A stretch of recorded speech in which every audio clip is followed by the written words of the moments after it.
Hello everyone, welcome to another video here on Keep Running with BK. And spring is literally days away. I know maybe the trees look a little bare, but the sun is out. It actually feels like spring. I do expect we'll have some crazy weather days. It was like 18 degrees, snowing and blizzard-like conditions just a couple days ago, and now we're back to sunshine and 70s, which means it's time to shift in my training to work on my 10K speed. And in preparation for that, I've recently been talking about 80-20 training, and we're going to continue that conversation today as I'm going to get into more specifics about the types of runs and kind of give a high-level breakdown of the 10K training plan for Matt Fitzgerald's book 80-20 Running. So stay tuned, we'll be right back right after this.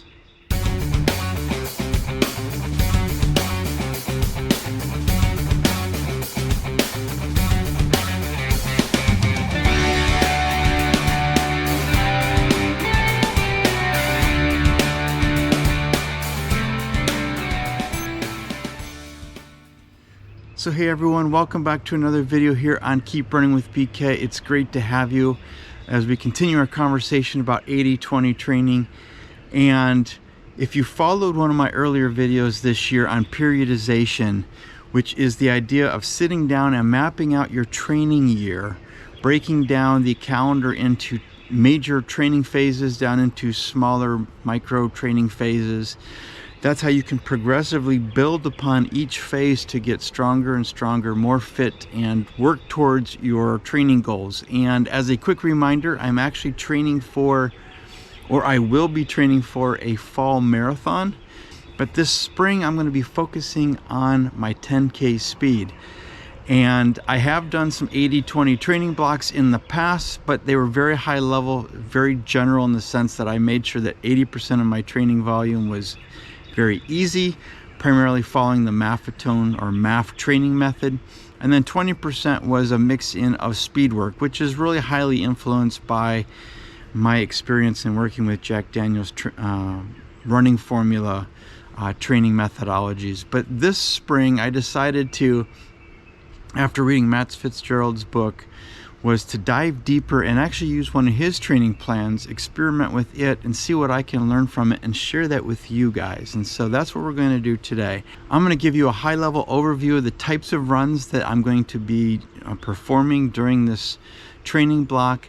And then I'm going to go into more specifics and breaking down the first phase of that training in more detail, since that's what I will be doing over the next few weeks. And then we'll come back with subsequent videos and give you a breakdown of how that first phase went, and then an overview of the second phase.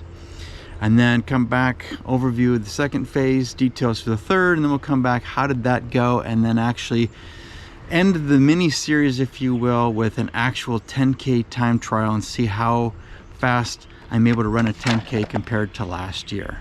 So coming up for the months of April through about mid-June, I'm going to be following one of Matt Fitzgerald's training plans in his book to work on my 10K speed. And all of his plans are broken down, at least from what I can tell, at least the ones I looked at for the 10K, have three different levels. There's level 1, level 2, and level 3. Level 1 is generally for new runners or those runners who have a relatively low training volume. And so it's kind of catered towards that particular runner.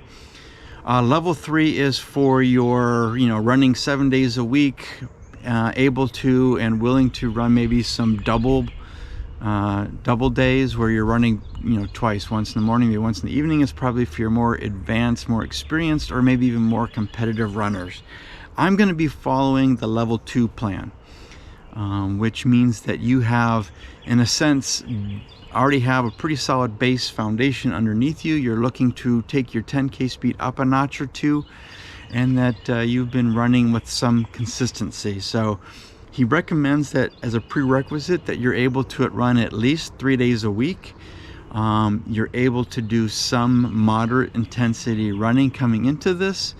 And since I have been progressively over the first 3 months of this year, really been building my training volume up to here in March around 45 miles a week, I think I'm set and ready to go and dive right into the plan. So there's a number of different types of runs that he's got outlined in his plans, and there's a whole chapter in the book that breaks this down. There's multiple tables for each type of run, and each run in his plan is followed by a number. So you look it up on the table, you find the matching number, and it kind of gives you some specific details for that plan. In some cases, it's just stretching out the length of the bulk of the training. Other times it's just mixing up the type of intensity or the type of intervals or things that you're doing. So it just adds some variety, and it's a good thing to look at. So the first run that is going to be in this plan is called a recovery run. And essentially this is running in zone 1. It is very easy.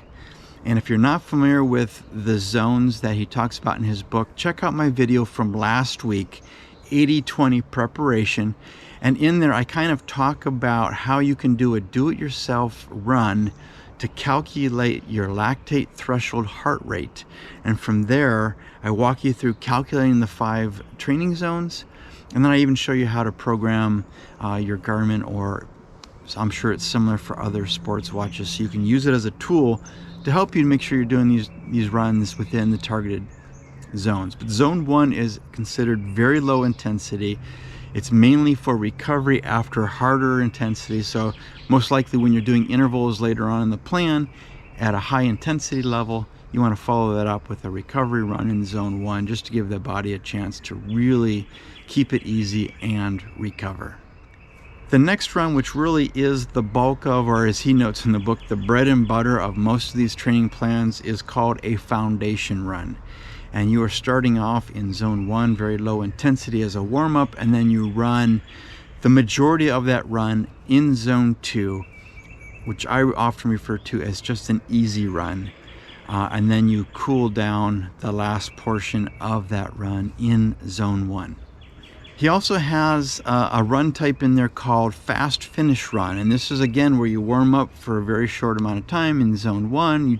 You progress into zone 2 for the bulk of the run, and then for the last portion, anywhere from 5 to 15 minutes depending on which fast finish run you're doing. In that table that I mentioned, you're actually progressing into the moderate training zone, or zone 3, just for a little bit faster finish. And again, this is getting your body in preparation and adapting for higher intensity zone 4 and zone 5 workouts later on in the training plan.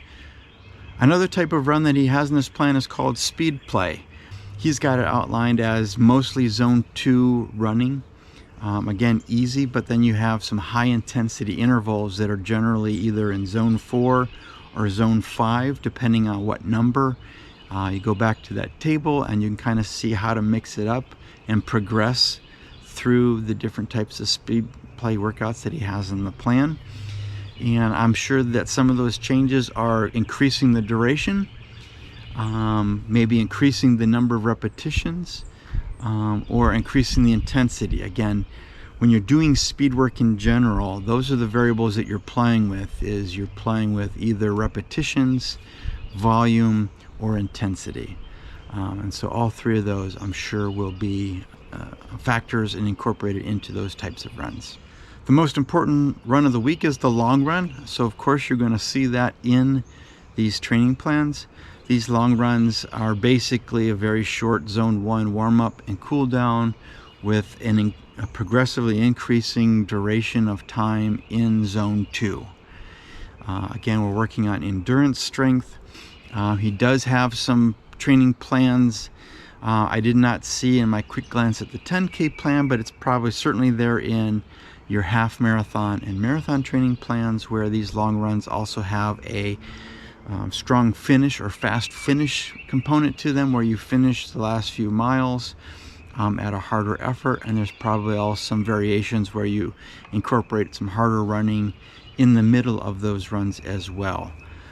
We will revisit that later this year when I follow one of his marathon training plans in late summer into the fall in preparation for fall marathon. So we'll do a similar mini series when I do that training plan as well, so you'll want to make sure you check that out.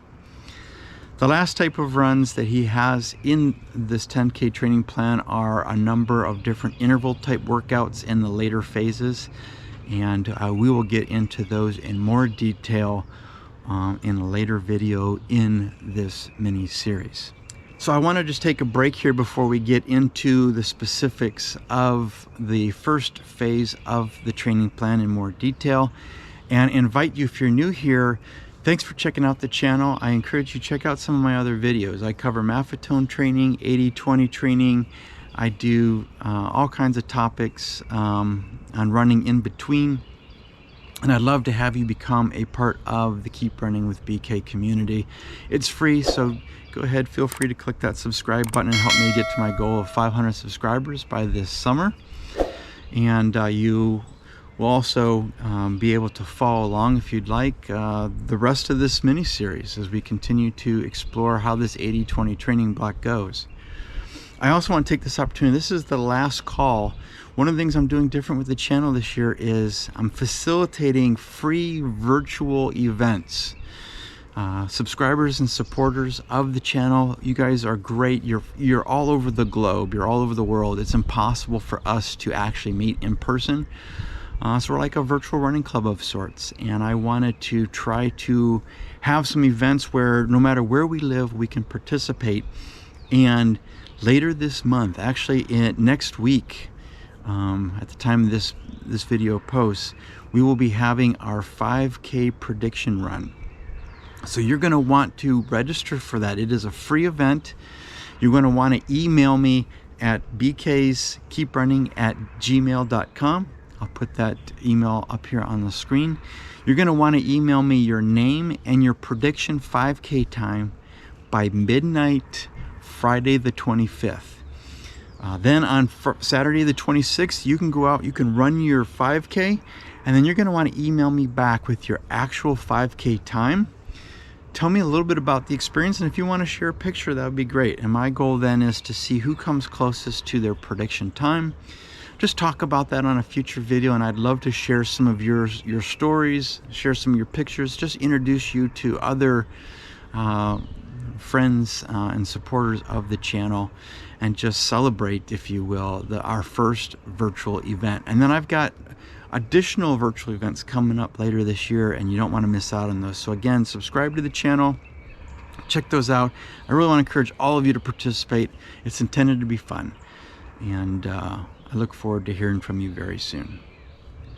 All right, getting back to the training plan, one of the things, looking here at my notes, I realized I forgot to mention is he also incorporates hill repetitions into the training plan. Now, I've been doing hill sprints, which are about 8-second all-out sprints with the complete recoveries. I walk back down the hill, just to, similar to strides, just something I've been incorporating in my running so far this year. But these hill repetitions are a little bit longer in duration.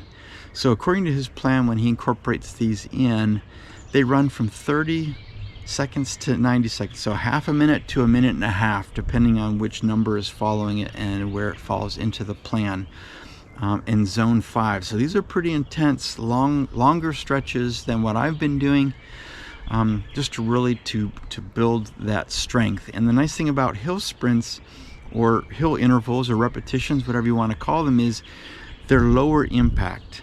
When you're running uphill, it's not as hard, it's not as much pounding, so you're getting the intensity, you're getting the work. They are difficult and they challenge you, but they don't take a lot of pounding, they don't take as much out of you. So it's just an alternative to more traditional repetitions and intervals, which I'm sure we'll be doing those in this training plan as well.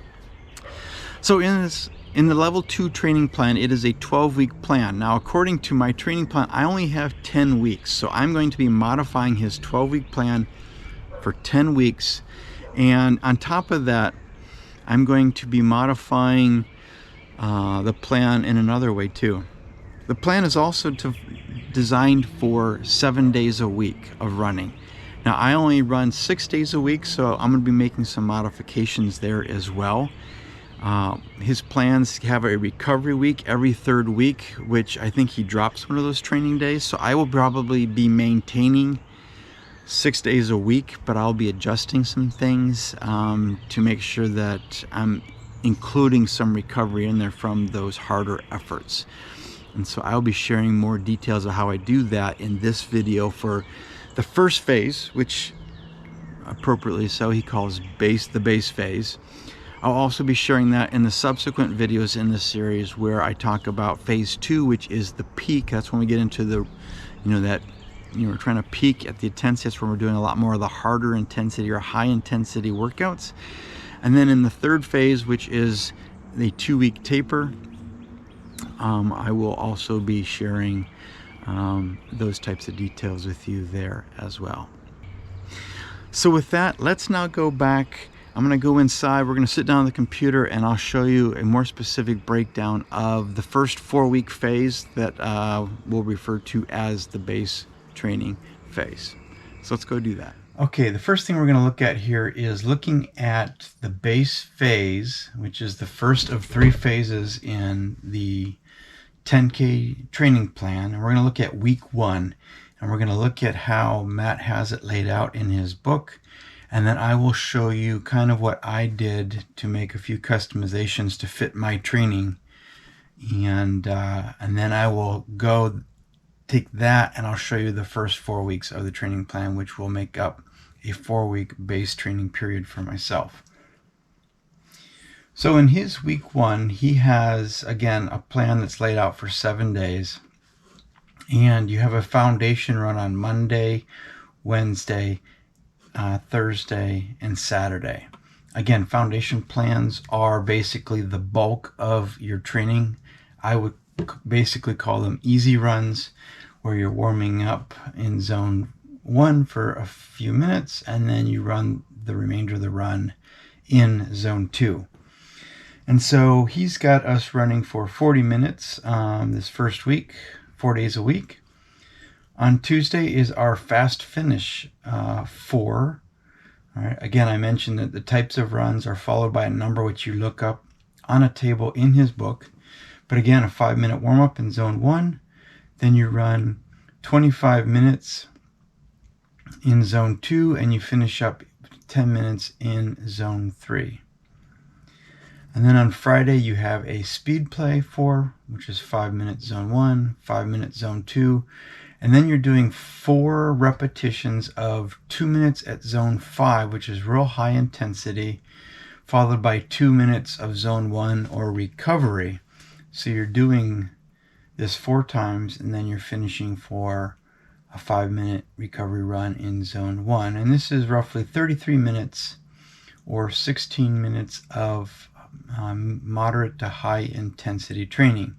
Again, the 80-20 principle is the hot, medium, or moderate to high intensity should be no more than 20% of your weekly training volume. And then on Sunday, he's got a long run, the most important run of the week, in my opinion. But long run 1 is where he has us starting, and that's 1 mile in zone 1 to warm up, 4.5 miles in zone 2, followed by a half mile zone 1 cool down for basically an hour. And that's roughly 5 hours of running for the week at 26 minutes in moderate to high effort. Now I've been running almost roughly 7 hours a week in my current training volume, running 6 days a week. And so what I tried to do is, I don't necessarily want to maintain the training volume that I've been doing. I don't mind cutting it back a little bit, especially as I'm learning this new training style. I don't know exactly how my body's going to respond to these efforts, but I'm also going to crunch it down to 6 days a week rather than 5 or 7 to really fit my training week. And so in doing that, some of my runs are going to be longer than what he has, and some of them I think I'm a little bit further along in my training, and I'm comfortable with looking over the plan of doing maybe a higher number in the table, which in a lot of cases is just a little bit more running time. And so what I've done is, instead of a foundation 5, which is roughly 30 minutes of zone 2, I'm doing a foundation 9, which is 50 minutes in zone 2, so basically an hour. I currently run Monday through Friday about an hour or slightly less or slightly more during the week, and then I do a longer run on the weekend. And so I'm going to do a foundation run for an hour on Monday, Wednesday, and Thursday. Is the plan. Then on Tuesday, I'm going to do a fast finish 8, so I'm going to be doing 10 more minutes of zone 2 and 5 more minutes of zone 3. Again, so I get closer to that hour time frame. And then on Friday, I'm going to do a speed play 7, where I'm just doing 2 more repetitions, but rather than being in zone 5, I'm going to be starting in zone 4. So that'll get me about 6 more minutes of running on the Friday. Again, a little bit less, which will give me more time to recover going into the long run on Saturday. And so that gets me about 24 minutes of hard running there. So roughly 6.5 hours for the week, 39 minutes of moderate to high intensity for the week. Now what I'd like to do is show you my customizations that I came up with for the first 4 weeks of the base phase of this training plan. Then when we come back to the next video in this mini series, I will spend the first part of that video covering how that went, and then do a very similar thing as I'm doing here and showing you what the plan will be for a 4-week peak training plan. So I kind of walked you through what I was going to do for week 1, week 2. Again, very similar.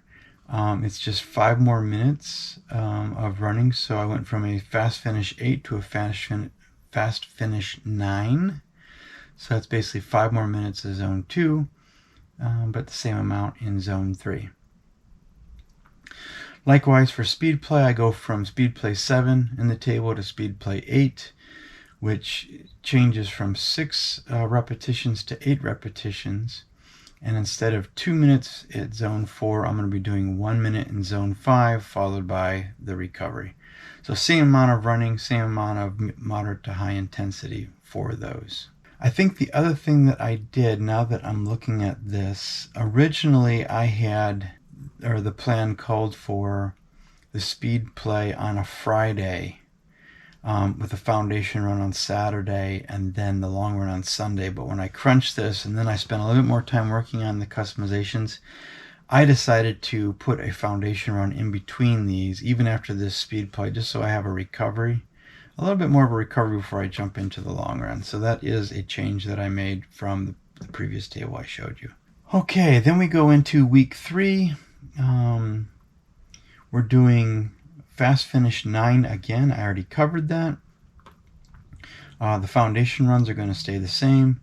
Instead of doing speed play, I'm going to do hill repeats, and so I'm going to be doing hill repeat 5. So warm up, progressing that warm up, and then I'm going to do 12 hill repeats at 30 seconds in zone 5. So that's going to be a little bit longer, and then a 1.5 minute recovery. Again, it's going to be only 39 minutes. So the amount of speed work is really going to stay the same. It's just now the format's changing. I'm going to be doing hill repeats. And then my long run will continue to progress. So my long runs in general, 11, 12, 13, and then 14 miles at the week. I'm already doing that now. So I'm basically going to cut back a little bit, gradually build up again as I adjust to the speed work. Then in week 4 of the base plan, I'm going to be doing fast finish 10 and hill repeat 6. So I'm going to increase this by another 5 minutes. That will give me just over an hour. And then this is going to switch from 12 repeats to 8. And instead of doing 30 seconds at zone 5, I'm going to go basically twice as long. I'm going to be going 1 minute at zone 5 with a 2-minute recovery. So I'm adding a little bit more recovery time as well.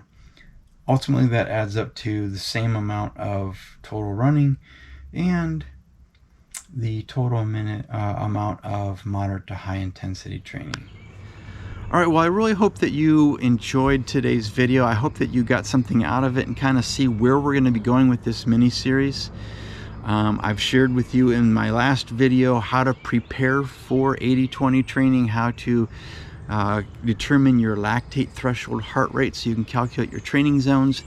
In this video, I talked at a very high level the types of runs that we're going to be doing, and I actually dove into a little bit more of the details around my 4-week base training plan that I'm going to be executing.